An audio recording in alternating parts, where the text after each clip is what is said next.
Kula terangno saking mulai asbabun nuzul. Rata-rata ulama itu berpendapat bahwa asal mula Isra itu sebagai hiburan ya. Hiburan dari Tuhan ya, Allah nyukani pelipur larang gini ku saat Nabi ngalami dua kesusahan ya. Itu periode Mekah itu periode tersulit Nabi karena beliau itu sudah minoritas ya, kaum minoritas kecil, miskin, terus pendukungnya tidak ada. Satu-satunya yang menggaransi, yang menjamin Nabi tidak dibunuh itu karena beliau dilindungi oleh sinten pamanipun, gini sinten Abu Thalib. Dan termasuk lagi secara kasta sosial ekonomi beliau tinggi karena punya istri yang saudagar kaya, gini ku Sayyidah Khadijah. Tapi ternyata orang yang selama ini benar-benar di belakang Nabi, baik secara materi maupun moral, sing entek-entekan berjuang, ternyata wafat. Khadijah Abu Thalib wafat. Terus dikenal tahun itu tahun Amul Husni, tahun kesusahan. Sudah gitu niki sing termasuk ilmiah nggih, ilmiah. Sudah gitu secara ilmiah psikologis kejiwaan Nabi terguncang. Niki rungokno tenan niki ngaji nggih.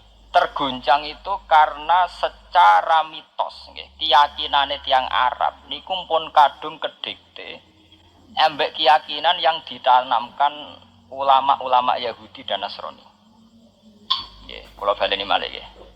Kafir Mekah itu orang-orang bodoh, orang-orang enggak terpelajar. Mereka itu punya satu mitos, satu keyakinan yang ditanamkan oleh tokoh-tokoh intelektual Yahudi maupun Nasrani. Apa keyakinan itu? Bahwa kenabian itu yang paling mungkin kalau orang itu dari turunan Bani Israel. Orang mungkin Nabi kok ora turunane wong Yahudi utawa wong Nasrani. Sehingga ketika Nabi mendakwahkan diri sebagai Nabi, mereka bilang antakulu innama unzilal kitabu ala ta'ifataini min qablina. Nak jenenge wahyu harus tidak jauh-jauh sangka turunan-turunan Yahudi. Sebab itu banyak cerita di Quran, cerita konsultasi tiyang kafir Mekah ya, pada tokoh-tokoh Yahudi. Setelah konsultasi ya disesatkan. Orang mungkin Nabi kok nemu ummiyin, pintu-pintu untuk napa? Wahyu. Padha-padha dadi nabi rak kita, ora Muhammad. Ini kalau cerita sejarah. Sehingga saat Nabi ngaku Nabi, niku kayak sudah jadi mitos. Nabi itu tidak boleh jauh-jauh dari Palestina. Karena Nabi Ibrahim orang Palestina, Nabi Isa orang Palestina, Yahya Zakaria juga orang Palestina, Nabi Musa juga orang Palestina. Semuanya itu tidak jauh-jauh dari komunitas Baitul Aqsa. Ini ku masjid Baitul Maqdis dan Baitul Muqaddas. Lah itu wong kafir pinter. Saking kepengen nyudutno Nabi Muhammad itu sampai Nabi mesti ning Palestina. Ya mesti roh cerita-ceritane Nabi ning Palestina. Ya kowe apa tau roh Palestina? Semua kok detail-detail. Nah, kowe pancen roh iku pintu masjid ning Palestina Baitul Aqsa jumlahe piro? Terus madepe ning ndi wae.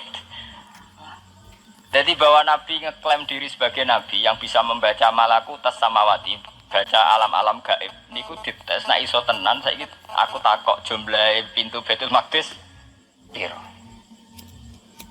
Niki peringatan kangge santri-santri bahwa semua nabi itu di luar dites fisik.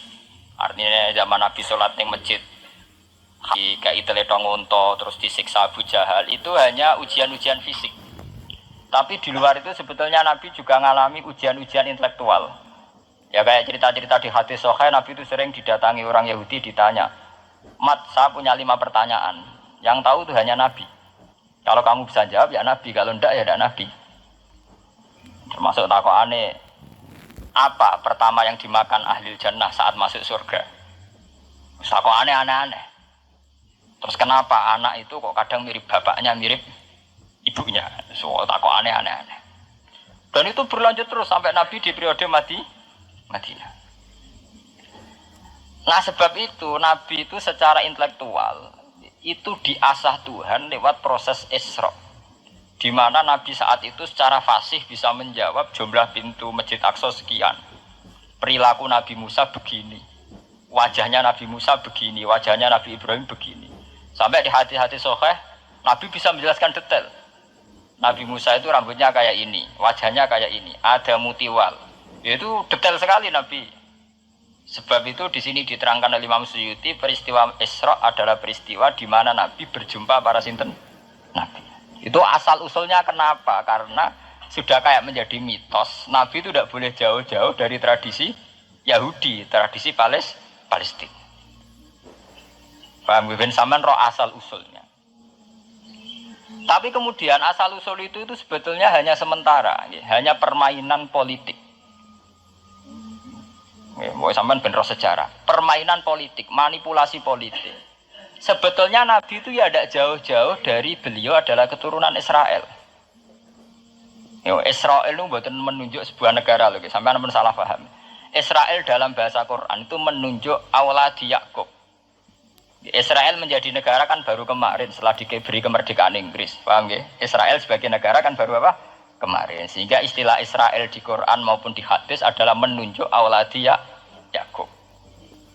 So intinya di antara anak Nabi Yakub ono jenenge Yahuda. Yahuda di turunan-turunan itu Bani Yahuda niku diarani Bani napa? Israel. Ternyata setelah dirunut Nabi Muhammad itu tidak beda jauh dengan keluarga Israel. Karena Nabi adalah turunannya Nabi sinten Ibrahim. Okay.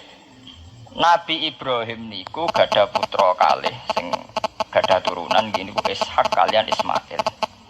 Ismail kalian Nabi Ibrahim disalap teng Mekah.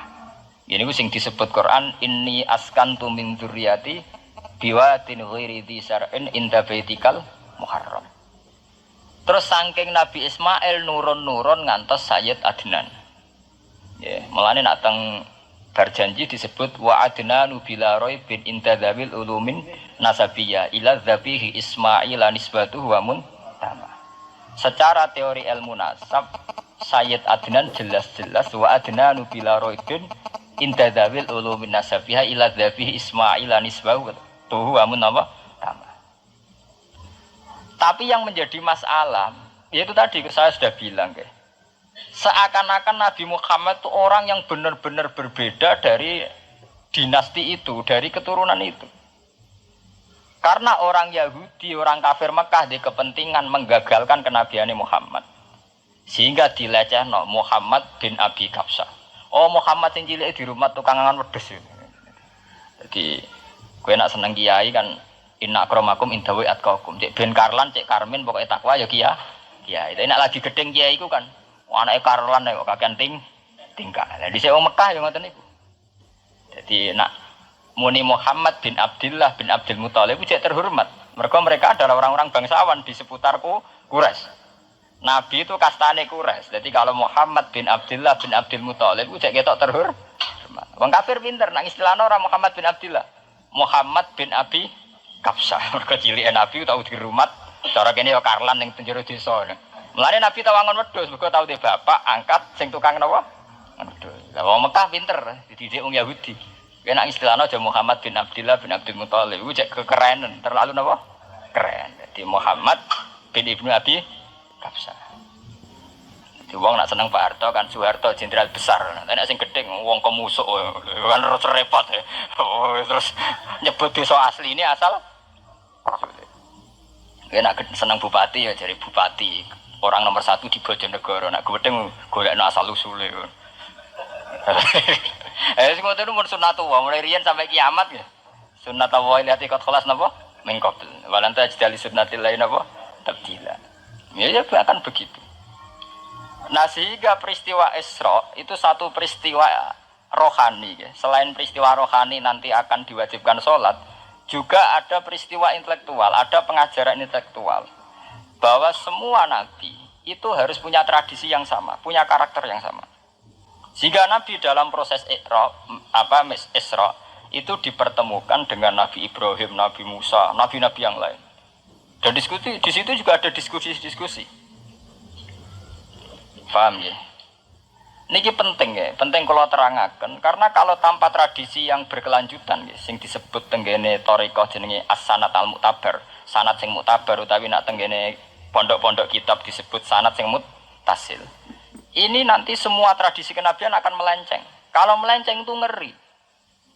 Karena setiap orang mesti ada subjektivitas sendiri, punya versinya sendiri. Sehingga semua nabi harus model istilah politik itu punya platform yang sama, punya karakter yang sama, punya model yang apa? Sama. Nah, sebab itu secara intelektual Nabi Muhammad itu dikenalkan oleh karakter para nabi-nabi dulu. Nggak detail. Satu Quran 30 juz. Andai kan sampai hafal Quran. Sampai ngurunut sejarahnya coba. Kita ini kan kadung dibentuk. Artinya kita ini ya alhamdulillah sudah kadung kebentuk. Tahu sejarah para nabi. Tapi asal usulnya kita tahu lewat kitab yang namanya Al-Quran. Supaya apa? Nabi Muhammad itu dibimbing bahwa Quran atau ajaran beliau benar-benar musaddiqal lima baina yadeh, benar-benar selaras dengan ajaran sebelumnya.